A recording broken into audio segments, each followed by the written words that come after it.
Hello, everybody, and welcome out to a slightly injured edition of Pod of War. I'm your host, Steve Gizmo, joined by CW Lanky Hello. and the massive Das, Chris Pengelly. Hello, everyone. So, guys, as you can tell, I have a crutch. I'm going to be very grumpy throughout because I take a lot of painkillers for my damaged knee. Don't get old, people, okay? So, if you're under the age of 30, enjoy your life, Mr. Craig Warren. Anyway, guys, it's another week. So what have we been playing? Let's get it out of the way. Let's start with Chris. Chris, what have you been playing / buying this week? I've only played one game. I got a review code for this, and that's Necromunda Hired Gun, which we did sort of talk about in our what else is coming in Q2 thing that come out. It's reviewed critically rather poorly, because we thought it'd be the other way around, this and the Age of Sigmar one, because this is getting physical and Age of Sigmar isn't. So Focus Home obviously must have thought this was going to be good, and critically it hasn't turned out well. But I'm on chapter 9 of 12, so I haven't finished it yet. But I doubt anything's really going to change in the last couple of chapters, and I'm kind of actually enjoying it. I think it's because I don't really play many first-person shooters now. I occasionally play COD when it comes out once a year, do the single player campaign, and that's me done. That's pretty much the only single first person shooter I play. Um, it comes out, so I'm kind of enjoying it. Like, I've not played any of the Doom games, which we said it looked a bit like as well.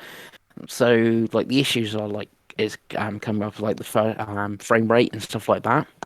It's kind of weird because you can actually put a counter on in even the settings on the Xbox. You can see it's gone, drops from 60 to 57, and it's gone back, fluctuating. But the level seems to be running at like 30 frames per second. So if you actually stand still and look like a chest or something, the chest is like moving and that, but like it's I've kind of seen a weird. few videos of people playing on Series X where it's like stuttering. Yeah, they're the world's going at 30, but your character's going like 60 or something. It's kind of weird. But the actual if you stop and look, it's like kind of bad. But if you're actually running around using your grapple hook and using the verticality of the levels and that, you're going sort of like quite quickly that I've not particularly noticed.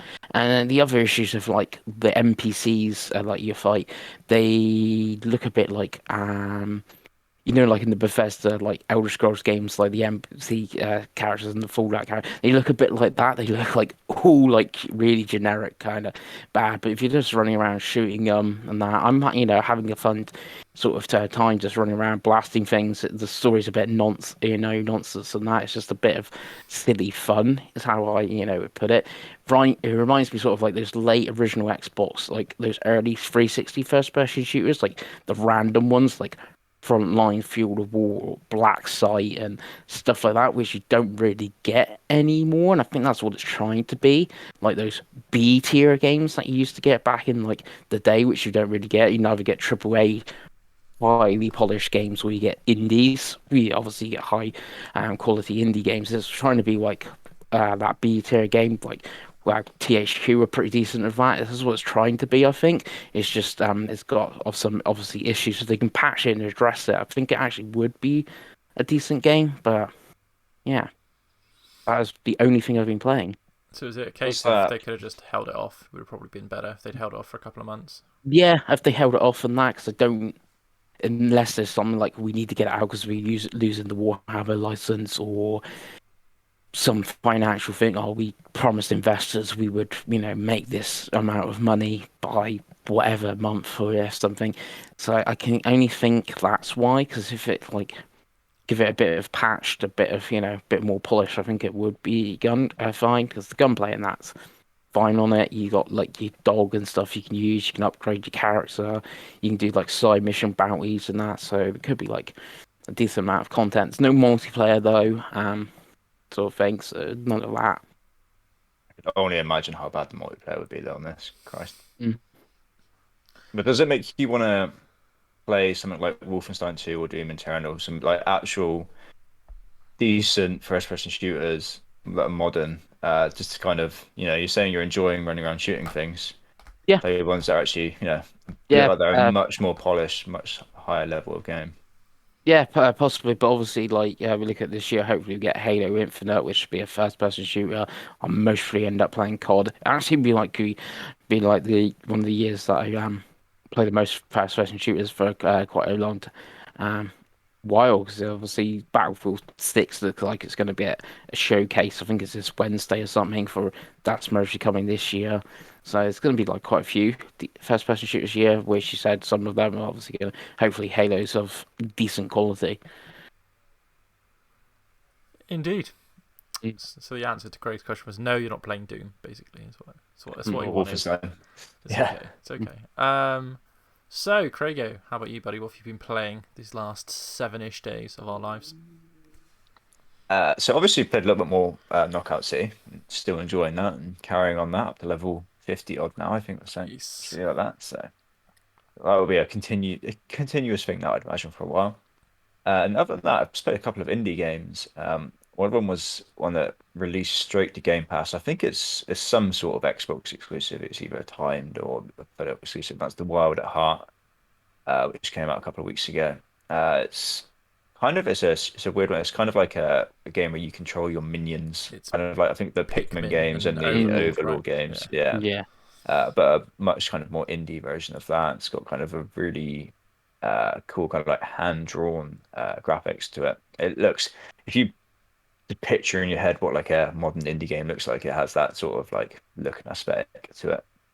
And it's good fun. I finished it now. It took me about like 12, 13 hours, I think, to finish. So it's a fairly big game. Uh, it's very kind of sandboxy and open world, so it will like give you like 3 points on the map that you need to like go to, for example. You have to kind of work out which one you have to go to first, which is a little bit of trial and error, which can be a little bit frustrating. It's got the kind of like light Metroidvania style gameplay where there's 5 different types of like minions that you get.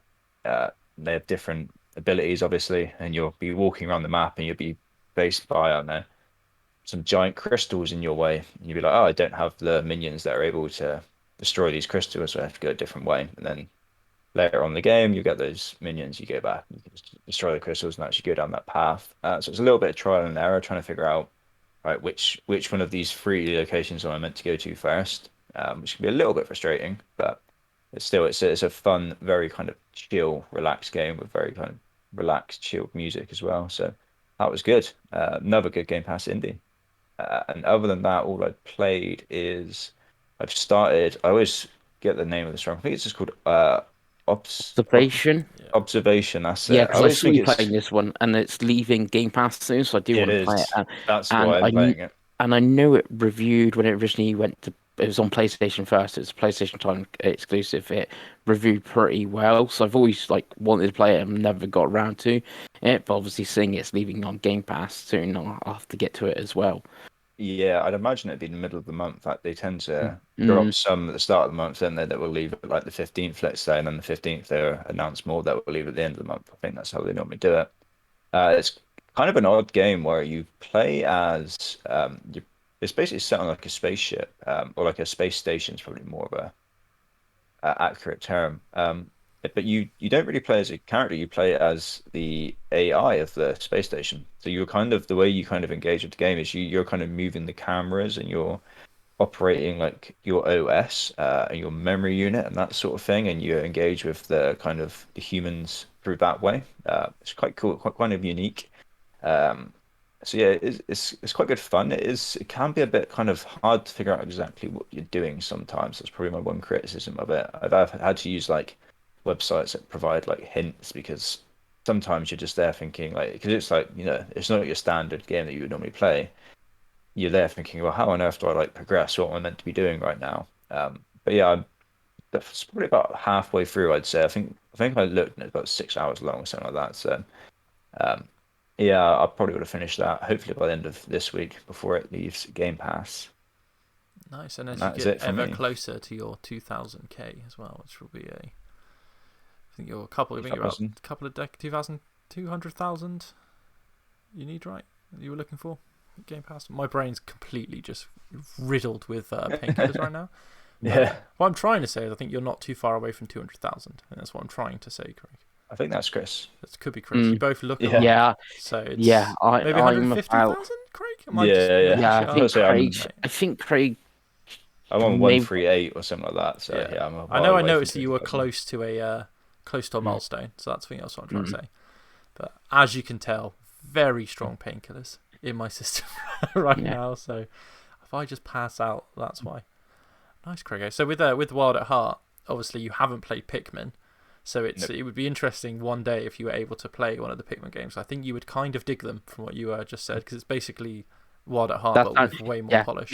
If you didn't say that game was Wild Heart and you described it like, oh, Craig's been playing Pikmin. He's playing indie 2D Pikmin, which is what it sounds Yeah. like. So But nice. free Game Pass Pikmin. Free Yeah, game. What do you need? Not Nintendo prices. Well, no, again, we can't even say Nintendo price anymore because it's cheaper than Sony, right? So that's just standard prices now. Nice. So as for me, so most of this last 7 days I have kind of been cooped up in bed with my knee in the air. So it has been a lot of Switch this week. But before the injury, I played another few hours of the Mass Effect 2 remaster. I am like, I've just got four of the characters of the like 8 I need to get. And really enjoying it. The game still holds up. It's such a step up from the first game, and I love the first game a lot. But the second game is just so much better, and the remaster does a really good job. So I'm on the road with that. I think I'll probably get that finished probably this month because it's one of those games I love playing it. So every time I sit down, I get a good 3 or 4 hours out of it. So when I can get to my Series S a bit more, I will definitely knock a bit more of Mass Effect 2 out. And the only other game I've been playing is a game I'm going to talk about a lot more later, which is complete spoilers, but whatever. So I've been playing New Super Mario U Deluxe on my Switch because I've been lying in bed and I was like, what game from the illustrious Dave Switch backlog can I get started? So I'm about 4 hours into this, which means I think I've got like 2 worlds left before I do the Star World, and then I've got to do the Luigi expansion. I have played and completed this game before, so I'm just blasting through it. And what can you say about 2D Mario? I'll talk about it a bit more later, but it's a great game. It's especially if you haven't played it before. Obviously, I have played it before, so whatever. But yeah, the Switch getting some love for a change, boys. I know it's very rarely talked about on this podcast, which is why, with a perfect transition like that, Craig, we're going to talk about Nintendo consoles. No pickups. No, the only pickup is I got this crutch. one. I got one pickup. This is my pickup. And a bit of a show and tell with this pickup. So why as didn't well. you say that during your little section, Chris? Because I was talking about what I've been playing, and then I thought you were going to go. So what have you picked up, Chris? You know, I'm expecting you to segue. So I bought one thing. If I just pause you right there, Chris, what did I exactly say to Chris Craig when I went over to him? What were the exact words I said? Were they? What have you bought and picked up this week? Yeah, okay. You two are on your own. I'm a donkey on the edge, Chris. I'll snap. Yeah. Anyway, what have you bought, Chris? I bought one thing, and I bought it because we've talked about it a couple of times on here. And it's in my top 25 games of all time. And we talked about it on the remastered and remake episode as well. So I have bought Shadow of the Colossus on PS2. And how much did that cost you? £8 because... It's not too bad, to be fair. No, because it is dived in price because you can play Heads of Show and Tell, the remaster on PS3, or you can play the remake on PS4. So obviously the PS2 version has dropped in price quite considerably. Ico's actually gone up in price though, surprisingly. That's because it has the nice case in Europe, so all the Americans want Yeah, we got the nice, obviously this comes in the nice cardboard case. It has the art cards, the manual, and everything like that. So yeah, I picked that up for my PS2 collection, and now I have it, the original remaster and the remake, so... Just need the Japanese versions now, Chris, I suppose, to really go for it. So how does that make you feel, Craig? Chris having the same game 3 times? I'm sure he's going to play all 3 versions at least twice a year for the rest of his life. So it's a good investment. I mean, I don't even think he owns a PS4 at the moment. So no, I don't own a PS4. Okay, so I haven't got rid of my PS4 copy. I'm sure it's simple and easy when he gets his PS5. Yeah, to when they do his the PS4 disc PS5 in or something like that. Yeah, I'm just waiting for the PS5 remaster. So before we go on, we step onto Nintendo. Let's have a mini PlayStation rant. Okay, so I've got a text one from Chris Pengelly. You can do your PS5 save on Final Fantasy VII Remaster. Okay, wicked. So I'll put that in. Right. Okay. So you got first of all, because obviously I played Final Fantasy 7 on my PS4, and I finished it, and obviously it doesn't auto-upload saves, does it? Even though if you have that set, it takes like a week to do it. So it took me a good half an hour to find out where to download my PS4 save to my PS5. So that's the first problem you don't have on Xbox. Then I had to load the game up, and I had to upload it, and it crashed like 4 times trying to upload it through the. So obviously, even though it's in the cloud now in the PS4, I need to upload it specifically to Square, so that I can re-download it when I go for the effort of downloading the PS5 version. And the only way I can download the PS5 version of the game is to put my PS4 disc in, because the PS Plus version of Final Fantasy VII Remake they put out won't let you do the free upgrade. You need to actually put the physical game in you own, or on a menu switch to the digital version if you've bought that. And obviously for me it defaults to the PS Plus version all the time, so I have to click on a button, change it to the disc version. It is just chaos. I don't understand how fanboys can defend all this crap all the time. It does my head in. Like, just copy Xbox and do with smart delivery. Like, surely it's Saying not that that, difficult. over to Chris Pengelly to defend this. Go on, Chris. Yeah, like, It's daft. It's it's awful. daft. I don't know why Sony just like went, well, you can all do whatever you feel like. So Square's using the same thing they used since the PS3. It's now we're on the PS5. But this is the mind-blowing thing. It's actually worse than Nintendo's solution, because now Nintendo games, every time you load them up on the Switch, do you want to upload or download your cloud save, guys? Nope, cool. And then, so me and Amanda have her own Switch. She has her own Switch Lite, and we share the main Switch. So if she wants to play on the TV, it automatically downloads her saves on the Switch. So Nintendo can do it, for Christ's sake. But PlayStation, no. So yeah, that's my little rant. Literally the worst process. I just hope that at some point they stop putting out PS4 games, so this just goes away, because it's just so frustrating. I'm guessing like 2 years' time when they just make PS5 games, because you've got to remember, Craig, they believe in generations. So anyway, so let's get. We've already got the Sony hate this episode, so we're going to have some positivity. We're going to talk about Nintendo, because we don't talk about Nintendo very often, which is weird, because all three of us like Nintendo from varying degrees, to be honest. 2 of us probably even consider Nintendo maybe even consider Nintendo number 1 overall in our lifespan since Sega's dead. That's Craig, obviously. He really loves the N64. And Sega. And especially Sega. Craig's a big Game Gear fan. So we're just going to talk about our favourite Nintendo consoles and games for those consoles, because it's E3 in like 5 days' time or whatever, so we might as well just have one of those episodes where we chat about stuff we like, because it's going to be lots of episodes of, hey, they announced this at some weird show, and Chris will know about it and me and Craig won't, because we're only watching Ubisoft and Xbox and maybe Nintendo. That's pretty much all we're watching, so I'm not interested in the Summer Games Fest or the mess or whatever. You're not interested in Gearbox Conference? I'm not even joking to you. Because obviously quite a few of that's leaked. The big thing that's happening is obviously the football starts soon as well. So I have no, like, they're all around the same time as these conferences. So thankfully, like, the England game finishes as the Xbox game. Xbox one is about to start. I already checked that percent. So like, and like the Nintendo one's on a Tuesday when I'm hopefully I'll be able to play football, but realistically that might have to wait a week and I'll watch Nintendo instead. So other than like anything that's like PC gaming, don't care. I'll watch Turkey versus Belgium or something. I'd rather watch that.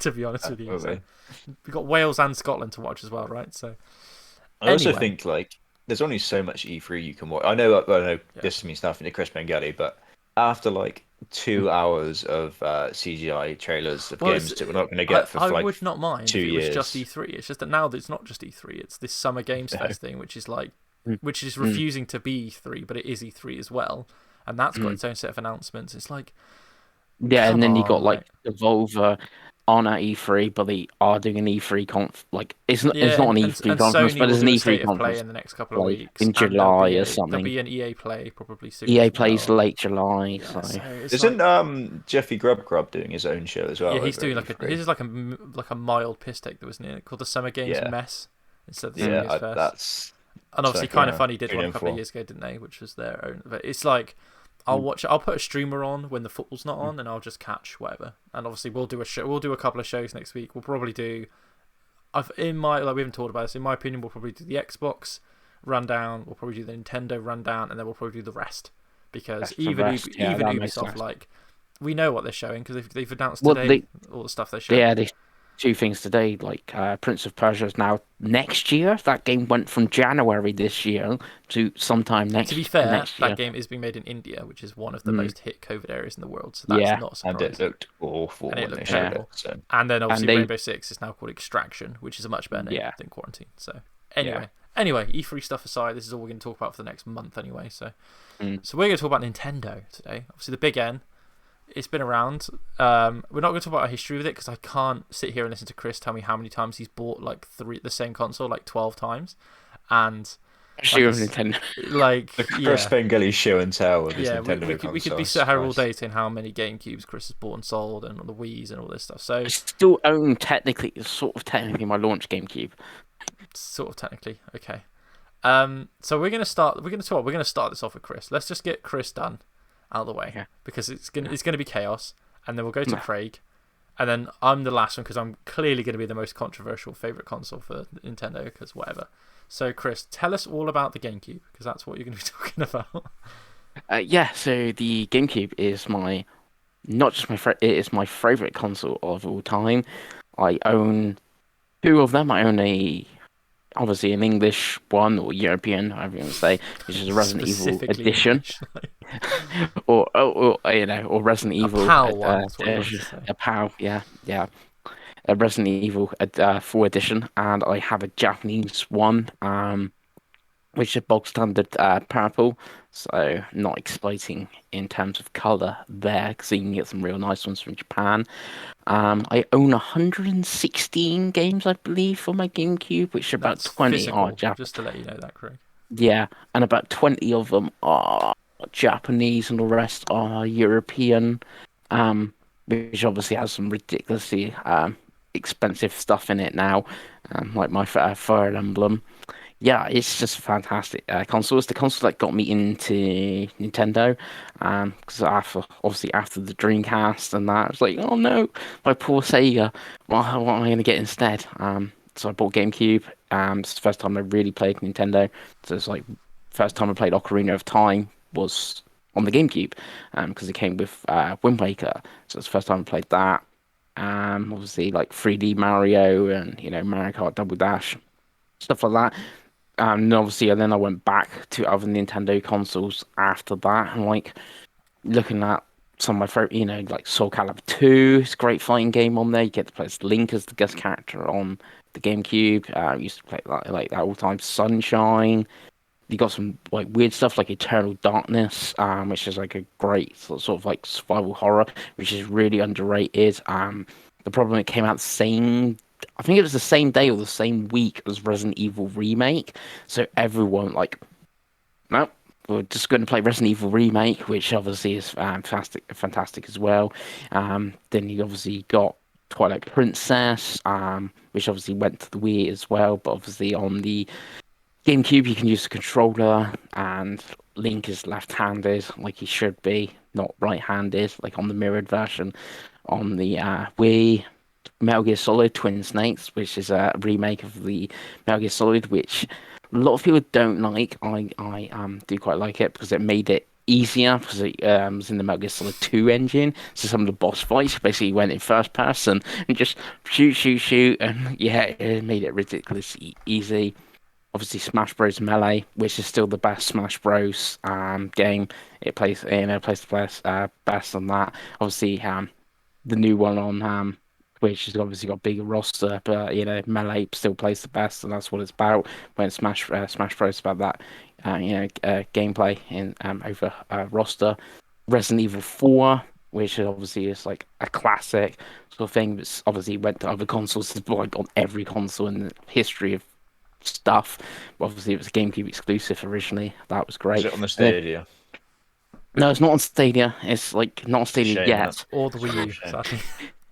Yeah, not the Wii U, it's just a thing. And then obviously Wind Waker is on it, which is, my favorite game of all time. So, so it's got Wind Waker. Yes, obviously, that helps it being thing. Then you got like other stuff like Animal Crossing. Like I remember importing that for it, which obviously was like kind of weird and odd.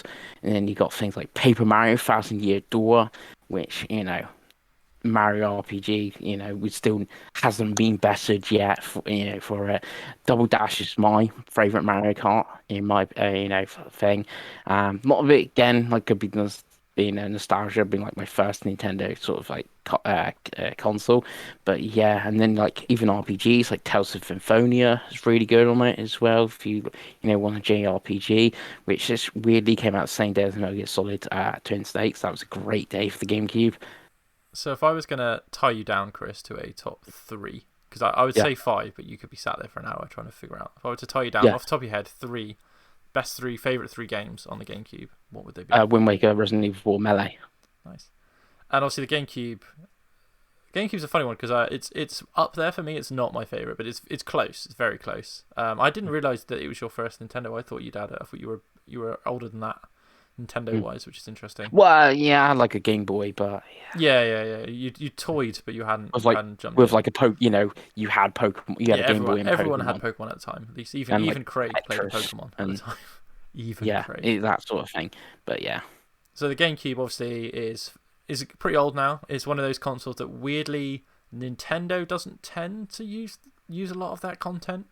Obviously Wind Waker we've had on the Wii U, and recently we've had Sunshine on the Switch. But I would say it's probably the most prime for like remasters of all of them. There's a lot of the games like still, because Nintendo's like art style and stuff like that. Most of the games like still look pretty decent, especially if you compare them to like PS2 or Xbox or Dreamcast of the same era. They look miles like the best due to the art style, and obviously Nintendo's gameplay is like almost second to none. So they still, from that perspective, really good as well. So like, Nintendo could get away with just remastering some of these and chucking them out at full price. Oh, sorry, Skyward Sword. Sorry. Oh, sorry about that. Sort of thing. Chris just showed us three, like a remaster and a remake that he's bought, and he's moaning about remasters. One thing you haven't talked about, Chris, one thing you haven't talked about, which is probably one of the most important things, is the controller. Oh, yep, the Wavebird. Oh, so in general, like the GameCube controller is if you look at the GameCube controller, it's weird, right? You look at it and think it's weird. It's basically an N64 controller, but they've moved bits around.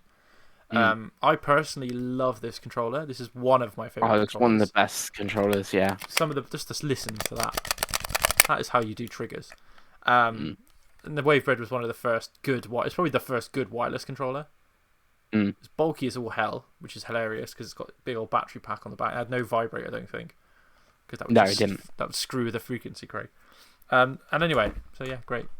Craig, do you have any reference at all for a GameCube? Have you ever touched a GameCube? Have you ever played a GameCube? I know one of my friends at school had a GameCube. I think everyone else had PlayStation 2s back then.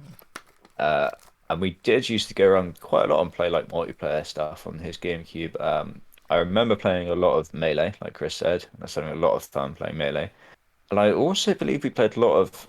Was Time Splitters 2 on the GameCube? Time Splitters 2 was on the GameCube, yeah. We played a lot of like multiplayer Time Splitters 2, like death matches with bots filling the other like slots and that sort of thing, which had a lot of fun doing that. I don't really remember using the controller too much. I always like when I look at the like GameCube controller now, I just think it looks like someone's taken a load of shapes and just stuck them onto it. Like they've literally given like shapes to a child and just gone, here we go, stick these in places on the controller. That's kind of what it looks like to me. But yeah, that's all I really played. Yeah, a lot of Time Splitters 2, which was great fun, and Melee. Yeah, and Time Splitters 2 was probably best on Xbox, but on GameCube, because you had the 4 controller ports. That was really the big thing about the Xbox and the GameCube. You didn't have to buy a multi-tap. So I played a lot of co-op games and multiplayer games on GameCube, like WarioWare. I played a lot of on GameCube. Stuff like Burnout 2, I played a lot of on GameCube. Budokai 2, I think was on GameCube. I played that quite a bit as well. But yeah, so Chris, any closing thoughts on the GameCube? Like you said, it was sort of like because obviously like mates and that back in the day, like N64s, it was like that local multiplayer console and stuff, like you saying Melee, Double Dash, especially Double Dash, Mario Party as well. You put to kart, Mario Party and stuff like that. So like would play Xbox, but Xbox we would do like proper, have System Link going or online and stuff like that, where the GameCube just like we all play some Melee and stuff like that for a bit. So really really good. Yeah. It's just unfortunately now for most people, like if you listen now, it's like, oh, I want to get into GameCube. It's ridiculously expensive. Yeah. It's not the worst of Nintendo's consoles, but it is definitely getting up there If you in want the popular games price. that haven't been remastered, like we said, it's brutal. Like the Pokemon games every year go up. Like Colosseum, I Mm. remember I bought Colosseum not that long ago for like £15, and that's getting up to like 100 now. The sequel is like hilarious to me. It's like two, XD, 300 quid. yeah, it's over I 200 remember most seeing that game probably. for So, £40 like 2 years ago, and I didn't buy it because I was like, I don't want to yeah. spend £40 on an old game. Whereas now, like you say, you're looking at £200 now. For GameCube Yeah. has got to that point. I know that COVID has pushed retro way up because people are at home and they're bored and they want to play their old games and stuff. But yeah, it's GameCube and the console that we're going to talk about with Craig has got pretty crazy with retro recently. So Mm. nice, well done, Chris. So unless Craig has really secretly been playing stuff behind our backs, we don't know. I would imagine I know what you're about to talk about, Craig. Oh, the shithousery of that. If you're like the No. Switch and you pull it out. So after that brilliant insight from Chris Pengelly, with all the knowledge of the Nintendo and that long list of games on the GameCube that I'm sure were all great. I go for the complete opposite end of the spectrum here to someone who's only really owned one Nintendo console, and I only actually owned it way after the fact. I think I even bought it off eBay for like a tenner or something like that. Years and years, like into the 360 era of gaming. So, like two gens later, I guess. And that's the N64. I only really played like two games on it properly. That was F-Zero. Was F-Zero X or F-Zero? It was X. Is that X? Yeah. F-Zero X, yeah. And of course Mario Kart 64, which I have talked about on, numerous podcasts on here. My love of Mario Kart 64. I think there's a stream of me playing it on one of the channels of just me smashing through the championships on that game. But yeah, that is the simple answer. Mario Kart 64 on the Nintendo. Like I said, I didn't really. We did have a Nintendo 64 back in the day, but it was more my brother's console. It wasn't really something that I would play. And it wasn't until years and years later that I went and actually purchased one for myself. What's funny is you have like a weird treasure trove of games, don't you, as well? Like you have some like quite expensive games knocking around now. Yeah, annoyingly, I did have a look. I seem to have lost my actual N64 that I bought. I don't know where it's gone. Um, and I believe the game that must have been in it that I've lost is also Mario Kart 64. So I was like, oh, I'll grab it so I can show it. But I can't find it. But I do have other stuff. I have Ocarina of Time. I think I've shown on here before. GoldenEye, Top Gear Rally. I think we have as well. So yeah, there's a few like odd random ones like that I have knocking around. Little treasure trove, that is, Craig. A Mm. little treasure trove. Yeah. N64 for me, I didn't get an N64 until like 3 years ago because I missed out on the N64. It was the only one growing up that I ever wanted, never got it. Only I think we borrowed one once and I played Banjo Kazooie and WCW versus NWA Revenge because the wrestling games on the N64 were amazing. Mm. I remember playing that a lot around a friend's house, and it was awesome. Yeah, I have it here, so next time you're out, we'll the dust off the N64 because I think I have that that and has both of them. I the think. best roster of like any Oh yeah. like wrestling It's game ever. It's peak incredible. WCW because I think I actually own because I don't own many N64 games that like because obviously they're quite expensive now. So I think I own all the wrestling games. I think I have No Mercy as well, which also has a really good roster. Oh, No Nice. Mercy is so good. Yeah, No Mercy and both the WCW games are pretty good. And also I own I think the best game I own on 64 is Mario 64. I think that's the best game I own on 64. I can only imagine how expensive they are now because I remember like back then when I bought it. Like I said, that was in the 360 era, so that's a long time ago now. Yeah. I remember like the Super Smash Bros. That was on it. I thought, oh, I'll just go into Game or Game Station, pick that up for a five or whatever, and it was like £50 then. So I can only imagine how much that is now, for example. If you get games boxed, then it's hilarious because they're cardboard Yeah. boxes, right? So like Mm. I know Pete's got a copy of Paper Mario box, like sealed, like beautiful. It's hundreds and hundreds of pounds now, I suspect. The console's actually not that expensive. You No. can source an N64 for pretty cheap. And I think mine I bought on eBay about 3 years ago. It cost me about 15 quid. So you can get an N64. The problem is when you start getting controllers and stuff because like getting official controllers that are, like aren't shit is difficult. I've got a couple. I bought them on like Amazon, like a couple like knockoff generic controllers for like £7 each, and they're fine. And I think I've got one official controller. But it's when you start getting crazy, the N64 gets expensive. You start wanting to buy boxes for the console. You start getting one of the funny colors because it came out. Obviously, the console that and the GameCube had a lot of colors. So if you wanted to get one of the like the fancy clear green ones or something, you're gonna start paying the bucks. So the RAM card is sometimes expensive. Which is weird. Yeah. I think I've got one for mine. I can't remember. I said I have an N64 and it's in a cupboard. It's just sat there. There's only so much room for consoles. Yeah. So I suppose the question for Craig is: will you ever return to Nintendo? I literally nag you about it every time I see you because I'm like, I just don't get how you can love. I don't get how you can like the N64 and then not buy another Nintendo console because it's the most like, other than the Wii U, it's the one Nintendo console that you kind of had to like stick through. There wasn't a lot of stuff for it. You know what I mean? So. I guess if I was going to buy a second console, it would definitely be a Switch Yeah. at this point, as opposed to PlayStation.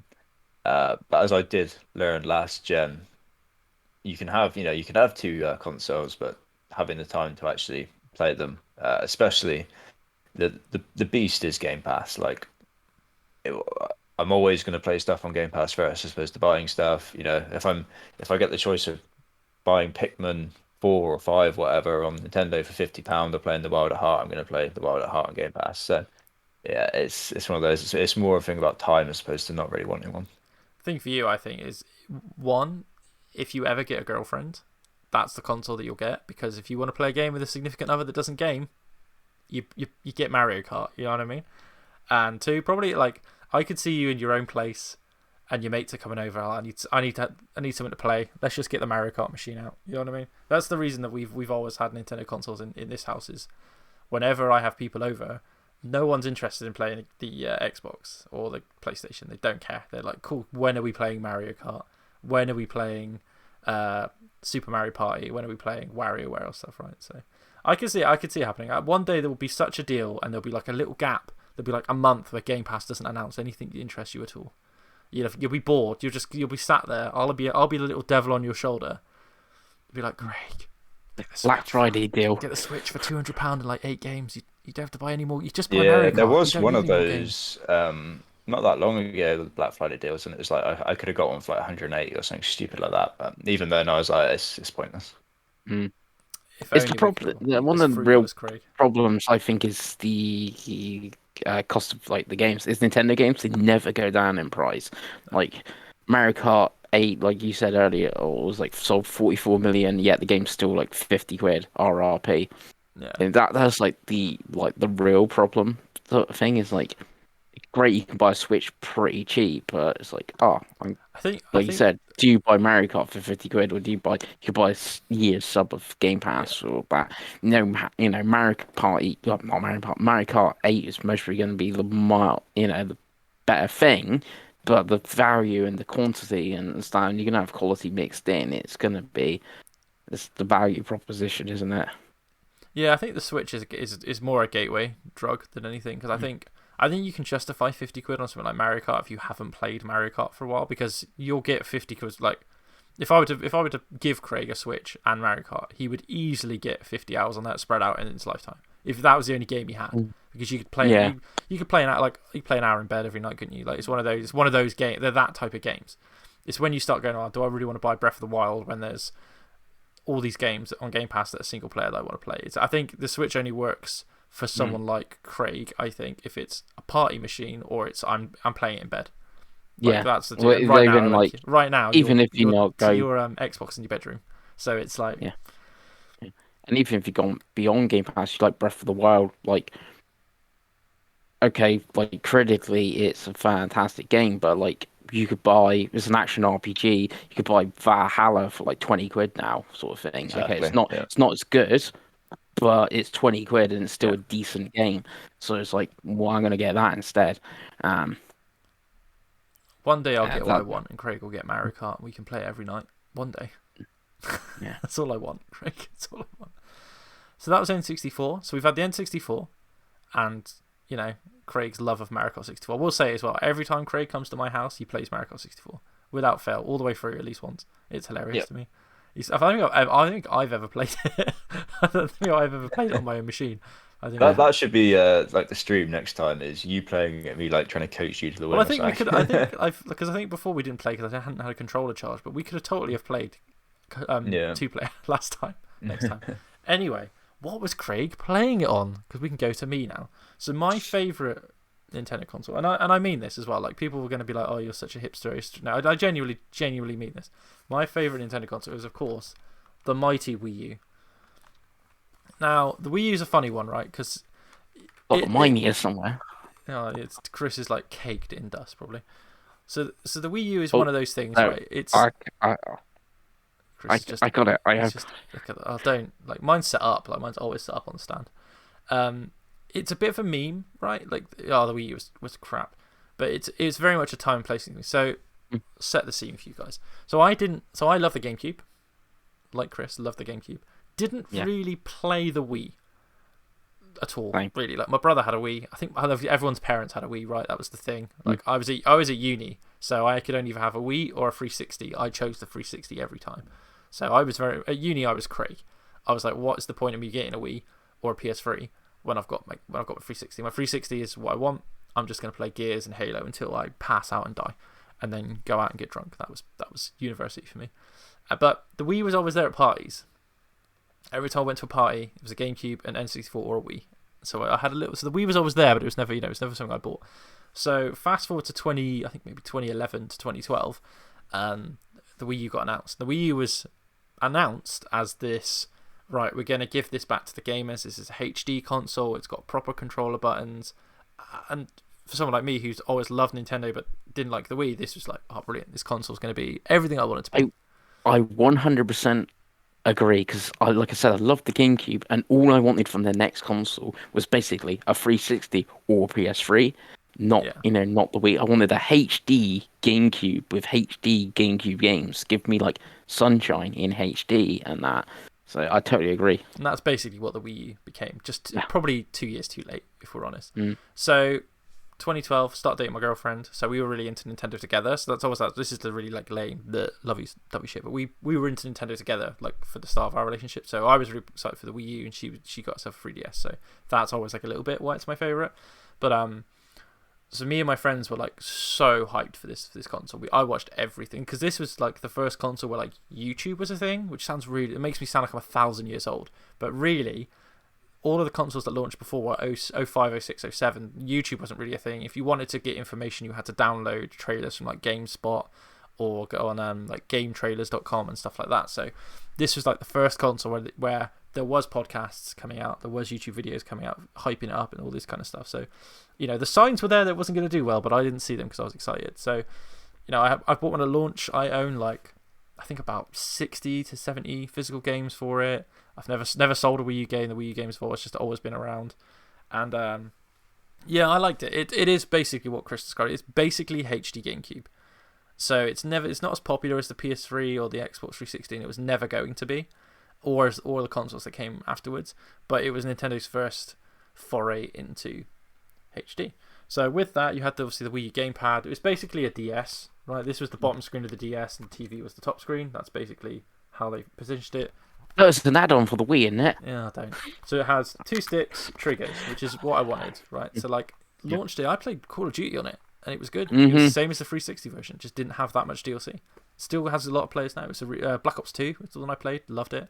Ghost was terrible, but it was terrible everything. So, and it was the first Nintendo console that got the proper Assassin's Creed. It got Assassin's Creed 3, it got Assassin's Creed Black Flag, it got Watch Dogs, it got games like that. It had Splinter Cell, it had Deus Ex, it had enough third-party games for someone like me who had really banked on the Wii U. Like I didn't buy an Xbox One or a PS4 at launch because I banked on the Wii U. I didn't have a lot of money at the time. I had to pick one. The Wii U was the one I chose. So I didn't get an Xbox One till like 6-7 months afterwards, which I had to save up for, and I didn't buy a game for it, but that's a story for another day. They also put out the Pro Controller, which is basically a DualShock that's had sex with an Xbox controller. So the sticks are on top, which is weird, and I don't know why, because the GameCube was down here, so they could have done that, but it's a great controller. This is one of the best controllers they've ever made. Like an 80-hour battery life, it's hilarious.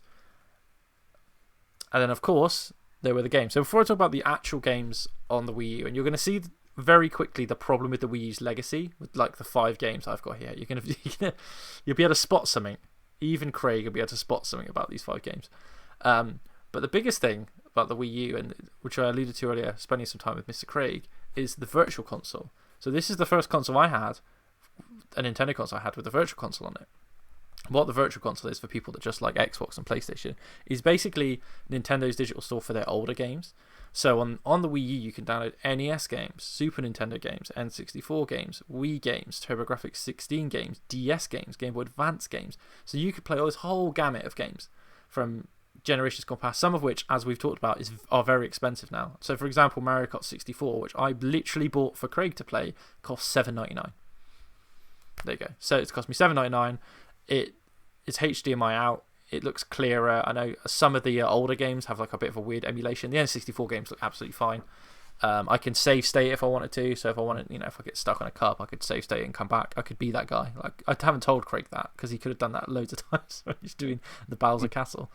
But it's one of those features that the Switch doesn't have.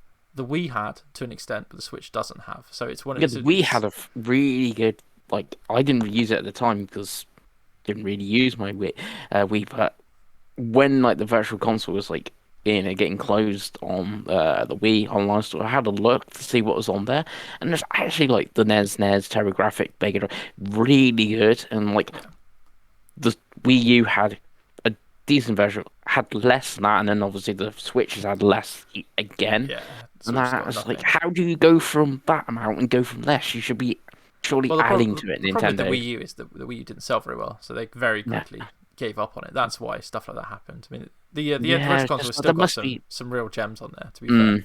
Especially still like weird stuff like you can play the Wii games and use the gamepad instead of having a sensor bar, because it had a little camera on it. So you could buy like Metro Prime Trilogy for like 15 quid instead of the like 160 plus that is on eBay, and then you can play all the way free, which is cool. And then obviously the most important thing about the Wii U for me was the games. So like I said, I have a lot of games. I picked 5 games out here just because it's difficult. And there's a pattern, Craig. Okay, so the pattern is, so we've got Mario Bros. U here, which is the launch 2D Mario game. It's a game I'm playing on Switch at the moment, which might be the pattern. Really great game. I didn't play a lot of the ones that people. So the reason people didn't like this is because I think there was a Wii one and a 3DS one like within about 12 months. Of this one, and I didn't play them because I didn't have a Wii. So this is the first one I played since the DS original, and I absolutely adore it. HD is a beautiful game, even still, and is a proper curated Mario 2D game. It's not Mario Maker, for example, which is all buildy shit. Chris's favourite game of all time, which I did play on Wii U, which is Zelda Breath of the Wild. Mine's here somewhere. Mine's still sealed on. Yeah, of course. You wouldn't play a game you don't like on a console. I absolutely love this game, and so the reason I got it on Wii U, I didn't actually pre-order it on Wii U. My girlfriend and I bought a Switch at launch, and she bought the big like fucking 150 quid edition of Breath of the Wild, like you do, and I didn't get near that Switch for like the first month. So I was like, you know what, I want to play this fucking game. So I went out and bought this. I think it didn't cost. I think it was like 35 quid. Like, this is going to be one of those games that's going to be so expensive in like 10 years time. Played all the way through on the Wii U. Pretty much looks the same as the Switch. It's very hard to tell that they're different versions. Very hard to tell. And I loved it. I think it took me like 50, 60 hours. This is one of the most played Zelda games I've ever played. Like, this is up there. Might even be my favourite Zelda game, to be honest with you. I know that makes Chris the annoying thing ill, but... The annoying thing with that is, because obviously they showed that game for a year, when they showed it for Wii U, they showed like the map and infantry screen on the gamepad. Now, I've not played it on Wii U, but as far as I'm aware, none of that's actually on the Wii U version. It's just the same as the Switch. So the Switch has actually bought the Wii U version. Well, no. So the reason why, like, I get that. The Switch has bought the Wii U version. The Wii U version should have been bad. That's the fancy way to say it. The truth is, the game would not be able to run if it was trying to render 2 screens at the same time. Because it struggles now. Like, it would not be able to run. It's one of the few games you have to download like 10 gigs of install for it. Like we at the time, so behind the scenes, we had Wii U development software at the time. It got Captain Dinosaur, so we were working on Wii U games, and you had to split quite a high percentage of RAM for it to run on 2 screens. So the thought of that game with anything on the bottom screen is like That myth I will. That's one of the Mm. reasons it got delayed. So, but anyway, great game. A game I wish that I had the facilities to lend to Craig to play. I just can't trust my Wii U to anyone. So I'm more likely to send him my Switch to play that than I am to send the Wii U. Another game. This is the only game that isn't on the Switch, by the way, of the 5 that I've got on my hand. Very underrated game. A game that I really like, and that is Paper Mario Color Splash. Probably the best one since. It's definitely the best one since the GameCube. 100%. It might even be better than the original. Depends how you like the games. Hilarious. Yeah. One of the funniest games I've ever played. Like I literally laughed out loud a few times when I was playing this game. The writing is absolutely hilarious. Battle system's fine. People hate it because it's somewhat similar to Sticker Star. It's fine. It's way better than Origami King. That's all you need to know. Way better than Origami King. Also one of the best looking games. This game came out in 2016. So we were deep into Xbox One, PS4 territory at this point. We might have even been pretty close to Series S and X territory actually at this point. But very good looking game, one of the best on the console, which is currently exclusive. So Craig will never play it. Next one on here, a game that is not exclusive and is actually on PlayStation as well now. That is The Wonderful 101. So many years ago, I used to write a blog, and it was quite popular. I used to get a couple hundred views. If Chris might even remember the blog from back in the day. Yeah. But I used to go on about this game a lot on that blog, and I remember playing the demo. This is one of those games. This is by Platinum, Craig. So the best way to describe this is Nier Automata if it were a Power Rangers game. Right? So it's... Now, you got to go with me with this, okay?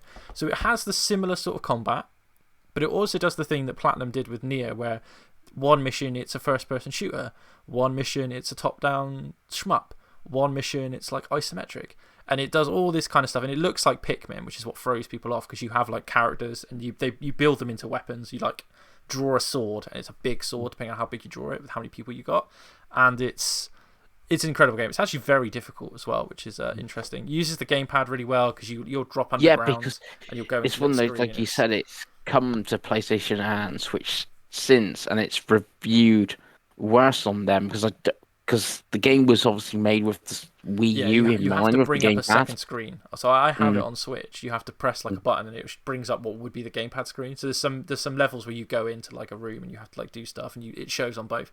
It's a game again. I'd love to show Craig next time he comes up because he's looking at me like he doesn't have a clue what I'm going on about. But it sounds like Nier Automata, but for Chris Pengelly. That's what it sounds like. Kind of. I mean, it's very funny. It's very funny. It's kind of dark in some ways as well because obviously it's Platinum. That's what they do, right? But it's hilarious. Like I think you literally turn into a Platinum robot near the end with like Hideki Kamiya's face on it, which is like again Platinum are just that company. If it ever comes to Xbox, which I doubt it will, to be honest, I would recommend it. I think it's on PC. It's on PlayStation 4 as well for some reason. It was Kickstarted, wasn't it? It was Kickstarted because Nintendo offered to publish it, but they wouldn't publish it on PlayStation, was the story that I read. So they Kickstarted it to get it published on PlayStation. And then it sold best on Switch. So there you go. And the last game we're going to talk about today is the greatest game of all time, in my opinion. One of the best games I've ever played. The most played game on the Wii U and the Switch. It's Mario Kart 8. Like, what more can you say about Mario Kart 8? I still somewhat prefer this version because it only has one item and it's less chaotic. But I am the only person in the world that says that. But Mario Kart 8 and Mario Kart 8 Deluxe are just nearly perfect kart racing games. Like the maps are amazing, the characters are amazing, the unlockables are amazing, the items are amazing. The online's fun. Like they fixed the battle mode in the remaster I get, but like no one plays battle mode anyway. It's one of those games that for a long time it was the reason to own a Wii U. Like now I think the reason to get a Switch is Mario Kart 8 Deluxe if you haven't played them, in my opinion. I think that's the best game on the Switch, in my opinion. And on the Wii U, it was great for years before. It actually sold quite well on the Wii U, which is funny. I think it sold like 8 or 9 million on the Wii U. But there's only 13 million Wii U's. So it's one of those. I know that Chris played some Mario Kart 8 back in the day. Has some great DLC as well. You could get F-Zero tracks, and you could play as Link and all that kind of good stuff. So, Isabelle was in that one, wasn't she? Isabelle and Villager, I think you could play as in that one.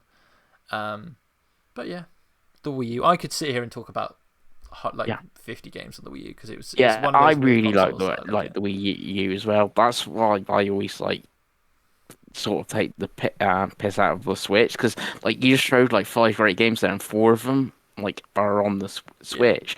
Yeah, they're great games, but I've already played them like on my Wii U and I still own like Mario Kart 8 is here somewhere, for instance, and I got Hyrule Warriors here and I got Donkey Kong Tropical Freeze here, and I got Captain Toad here and stuff like that. I got the new Super Mario Bros. And Luigi U combo pack here and stuff like that. So they're great games. It's like that thing for like you, Craig, for instance, to be talking like Switch. For you, you've not played any of these games, and they're all absolutely fantastic. But for me and Dave, it's like, oh, well, I played them because they had a Wii. I was one of the 4 people that had a Wii U. It's true. And the Switch is funny because I think the Switch, we have to do an episode at some point, probably near the end of the year, for Chris's fabled year of the Switch that we talked about. And Year of the Switch, year MVP. Craig is looking forward to that episode so much. I want him to dress as Oh, Mario. I'm gonna have That's the dream. spreadsheets, all sorts coming out for that one. But I think the Switch, the reason that me and Chris, even on the previous version of the podcast, used to badmouth the Switch, for want of a better term, was that, like I said, like 90% of the games are Wii U ports, which I get because they made these amazing games that no one played. So it's like it makes business sense, doesn't it? Yeah, it's you're damned if you do, you're damned if you don't, aren't you? They can't just be like, oh, we're going to keep them Locked secret and safe for the 12 of you. But it is sort of like they've like wiped the Wii U from history, just like never mentioned, and like the games come out. It's like, oh, this brand new sort of like game for Switch. I'm like, it's not brand new. I played that 4 years ago. And I was like, yeah, the Wii U is probably the one console that I think I've ever heard of that's probably going to have a really strange legacy. The other one might be the Xbox One, because the Series X is just a better Xbox One. So that's the other one that I kind of feel like in 10 years' time, people are going to be like, are just either not going to remember it or just not going to acknowledge it, if that makes sense. Yes, and because going back to Wii U's, like GameCube I've brought up, and N64U, like collectors, the value of the games have gone up and stuff like that. Like you're saying, like legacy, like Wii U's got like hardly it. It's got a small library of physical games. So it's an easy game collection if you want to go a full set or something like that. But it's got hardly any exclusives now. So in 5 years' time, it's like, oh yeah, Wii U, there's like 3 games that are only on it. I might as well just get a Switch. Yeah. Where like N64, like, okay, some of the games have been ported, but obviously nostalgia and stuff like that, and there is still exclusives. And like the GameCube's got loads of the games that are still exclusives, and people want to play while it's gone up in value. Well, the Wii U, I think, is going to totally lose that. And like you said, same with like the Xbox One, Series X. Apart from Kinect games, you can play pretty much all of them on your Series S or X, and going forward beyond beyond generations, sort of thing. It's like more 6 years time on my Xbox One, and be like, why? I can play all those games on my Series X or S or whatever it is then. So I could see the legacy going from that more so. Yeah, the Wii U's best strength for the future is it's the best Wii. So if you wanted to play a Wii and you want to do it in HDMI, because it has a full Wii mode, it's backwards compatible with the Wii, which I didn't mention, but it is, and it makes everything look better and smoother and nicer. So if you were of the age of the Wii and you just wanted a better Wii, the Wii U is the best Wii. Like it's one of those things. It's not going to get Craig out of his seat to go out and buy, because look at his face, he doesn't care. So it's like, I get it. Xbox One's funny because Xbox One is like, those games are cheap now. Like Xbox One games are hilariously cheap on disc. Like if I gave Craig 20 quid and an hour on eBay, he could probably come out with like 5 amazing games. Like it's that cheap. And the Wii U is starting to climb, but it's not climbing at the rate that it should. I can't see much apart from collector's Fatal editions Frame. Are what's going to be its expense, because like Nintendo went through a stage which they don't really do now, where like every Wii U game had a collector's edition. I know because me and Amanda bought them all. So it's like I've got quite the Xenoblade one is going to be expensive. The double pack for Bayonetta is going to be expensive. The Mario Kart 8 one with the blue shell is expensive, etc. Because Nintendo fans are notorious collectors, and they want that. We had the Amiibo began this generation as well, which obviously like if you've seen any photo that I've taken, I've got fucking like 30 of them underneath my TV or whatever. So yeah. So that's Nintendo. It's the first Nintendo video of the week. We will do one for their direct next week. Yeah. It's the one I'm looking forward to the most, probably. I think the Xbox one is the most exciting, Craig. Would you not agree? But I think Nintendo is probably, for me, is the most interesting. Oh yeah, I mean the Xbox One is it's their year and it's kind of make or break for Microsoft for for this year. So yeah, it's just interesting to see what they're going to do. Yeah, it'd be interesting to see how much disappointment people are going to have when they realise that it's still been a COVID year. So Yeah, don't know. I think I joked in the group chat like earlier in the week when it's like we're going to get to the end of E3 and nothing's going to be dated. I think that could well be the case. Mm. You'll get like one shadow drop, and that'll be that. It'll be like, and it'll be Nintendo. Who'll be like some random fucking games coming out today, and you'll be like, Pokemon Unite, Pokemon Unite. it is due. It is due. That'll probably come out. There'll probably be a Pokemon event like the day before. There's rumor of Pokemon Direct because They always do it. They do it every year. They announce it like 12 minutes before it happens. They go, oh, by the way, guys, there's a Pokemon video in 12 minutes, and it was like, ah. But Game Freak do what they want. they do, and they make all the money. So Yeah. thank you for watching this episode of our Nintendo goodness. Oh, Chris has got something. Chris. Let's say interesting. We all went for Nintendo consoles, not a handheld. No, I mean Nintendo handhelds are difficult because personally, Nintendo handhelds are the Pokemon machine.